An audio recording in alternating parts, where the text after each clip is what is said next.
One of the photojournalists who covered the deadly August 2012 Marikana wage protest says he's still emotionally scarred from that experience. Felix Dlangamandla says he only realized he was in the firing line after the massacre. Newzroom Afrika's Zikhona Tshona filed this report. My name is Felix Dlangamandla. I'm a photographer with the Daily Maverick. Yeah, on this picture we're missing Umambush. We were with the miners. We were amongst these guys.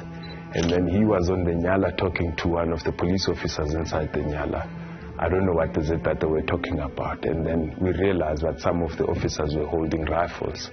And then that's when we literally ran away from them in moments before the shooting.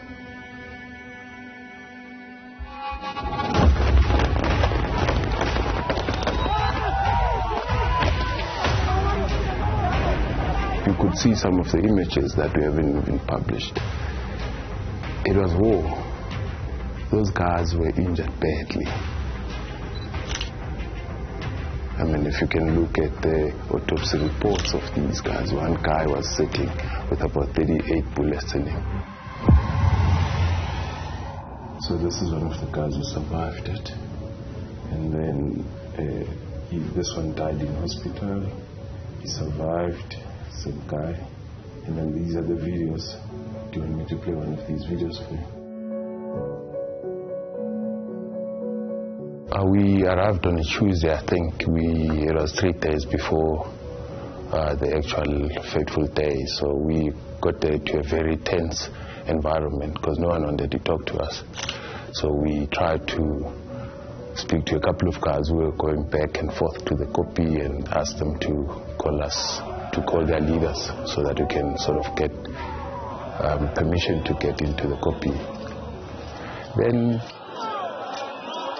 I think it was about 2 hours later when Mambushi showed up, the man in the green blanket. He walked towards us and then he waved. We waved back at him and we literally asked him that can we go into the copy, closer to the copy, not necessarily into the copy. Can we go to the copy so that we can do interviews with them and take photographs? Because days before, police were killed, security guards were killed, and a few miners were also murdered. So we wanted to find out what was actually happening at the copy. He went back to all the miners that were sitting at the copy, addressed them, and then upon them agreeing to us coming in, and then he waved back at us. When I first got to the copy, I realized that some of the guys, a lot of them were from a village. When I looked through my camera and I realized that, yeah, I'm safe here because I've got my homies. We used to call one another. Before I would leave Joburg, heading towards Marikana, I would call, hey guys, how are you? Is everything okay? They're like, no, we're still the same. We slept here at the copy. And then we're continuing fighting for what's best for us and our families. And then we became friends moving forward from then. We still talk to one another.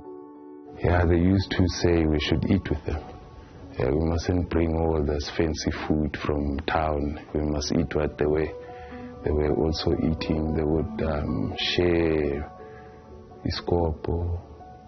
And yeah, these are human beings as well at the end of the day, and we got along quite very well. And on the Thursday, on that fateful day, the Thursday, police blocked off all the roads into the copy. So we called some of the guys that were living in Kaneng, and they told us there was a dead road that we used to gain entry into the copy. Other than that, if we didn't have contacts inside, no one would have had any visuals and any pictures of that because police blocked off all the entrances and the exits to Nkaneng.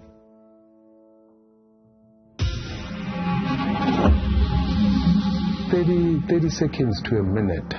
It felt... It was a massive noise engulfed in huge tear gas.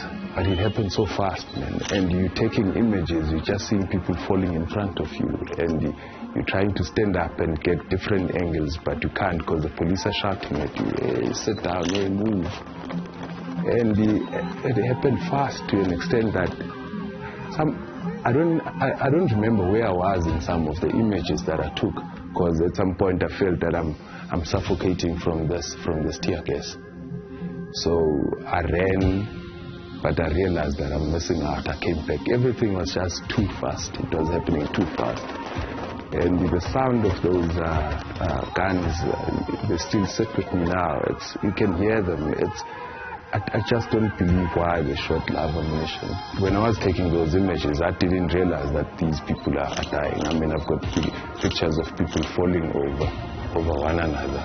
And I was just thinking basically then that they're probably tripping. And that was the last time. I mean, Mambushi phoned me 30 minutes before he was shot at. Yeah, look, at some point I decided I don't want to go to Marikana. I completely shut that door behind me and left. It took me, I think, about 8 years not going to Marikana. And it always brought in emotions of seeing people being shot at by police.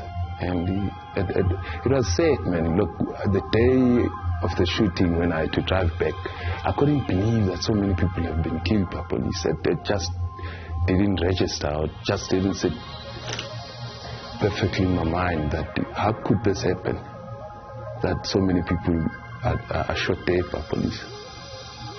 So emotionally, it still haunts me, and I think it's good that we talk about it from time to time, but it's emotionally, it still hits that I experienced such devastation. Time flies. It's 10 years now, and the 10 years went past very quickly. The last time I was there, it's not the same. People don't understand that I was expecting that there would be a monument now. People don't understand what happened on the day.